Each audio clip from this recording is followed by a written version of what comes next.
inta wacan oo wanaagsan daawadayaal meel walba oo caalamka ka joogtaan iyo si walba aad inoo daawanaysaanba waqtiga haydin wacnaado waayahana haydin samaado waa walaalkiin Cabdiwahaab oo idin leh isku soo noqod wanaagsan iyo fiidiyoo hor leh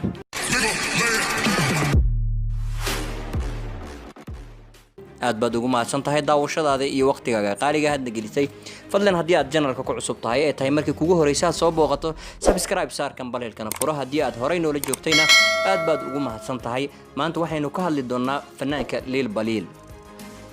Lil Baliil ayaa maalmahan la soo dhaafay waxa baraha bulshada aad la isla dhaxmarayay in xaaskiisa Livia ay u leedahay uur oo ay ku soo zaa'idin doonto adduunka awlaad laakiin waxyaabaha alla yaabay oo aan qaadan waayo oo aad ii tacajab geliya ayaa waxay ahayd Lil Baliil maanta ayay ugu horeysaa in uu wax dhalo ama awlaad maanta ayay ugu horeysaa mise awlaad hore uu haystay oo waa wax kale oo maanta lala yaabo ama la yaab ku noqdo dadka Soomaaliyeed sidaan ka warhayno Lil Baliil hore wuxuu u lahaa xaas oo aad u jeclaa waliba in badan baraha bulshada uu ku soo bandhigi jiray iyo ilmo yar oo dhalay wiil ah oo waliba isagana uu aad u jeclaa oo sida aad arkaysaan sawiradiisa iyo sawirada xaaskiisaba ay meesha aad ka arki karaysaan noloshiisa hore ayaa waxay ahayd mid uu la wadaagay gabar Soomaaliyeed oo jacaylka hadii uu dhab yahayna oo dhab ka yahay hadii ay been tahayna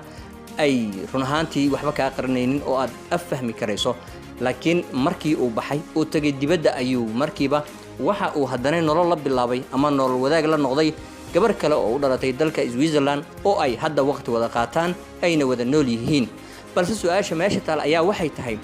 dadkan baraha bulshada aad ugu soo qaatay oo ka dhigay maanta Lil Baliil qof ku dhex jiro jawi jacayl kii hore oo ku jiray hadaba maxay ahayd hadii uu maanta ku jiro jawi jacayl run ahaantii sida aan aaminsanahay ama aan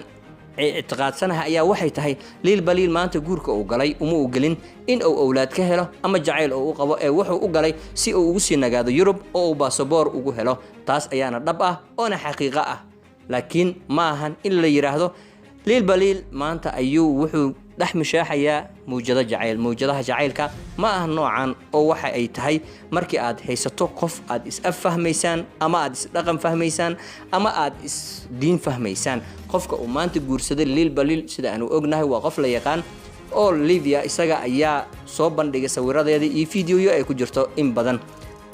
mid kale oo meesha taal ayaa waxa ay tahay Lil Baliil ubadkii hore uu lahaa maanta waa ubadkiisa berina waa ubadkiisa ilaa ay laga dhintana waa ubadkiisa laakiin ilmaha cusub ay Livia soo zaa'idin doonto ogsoono waxa ay joogan Europe oo hadii uu Lil Baliil la yimaado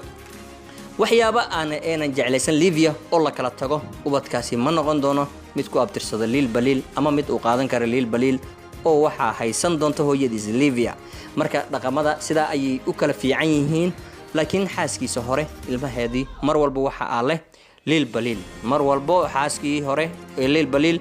ubadkiisa kamay qaateen meelna kamay geeseen oo waa in Lil Baliil wax kastay ahaataba waxaan idin weydiinayaa idinka ma waxaad aaminsantiin dadkiina hadda daawanayo in jacaylkii hore ee Lil Baliil iyo tan dambe iyo maad aaminsan tahay in ay u wanaagsanayd in uu ku ekaado jawaabtu waa xaqiina intaan mar labaad iyo mar saddexaad isku soo laaban doonana waxaan idinkaga tagayaa nabadiina iyo nooli kulanta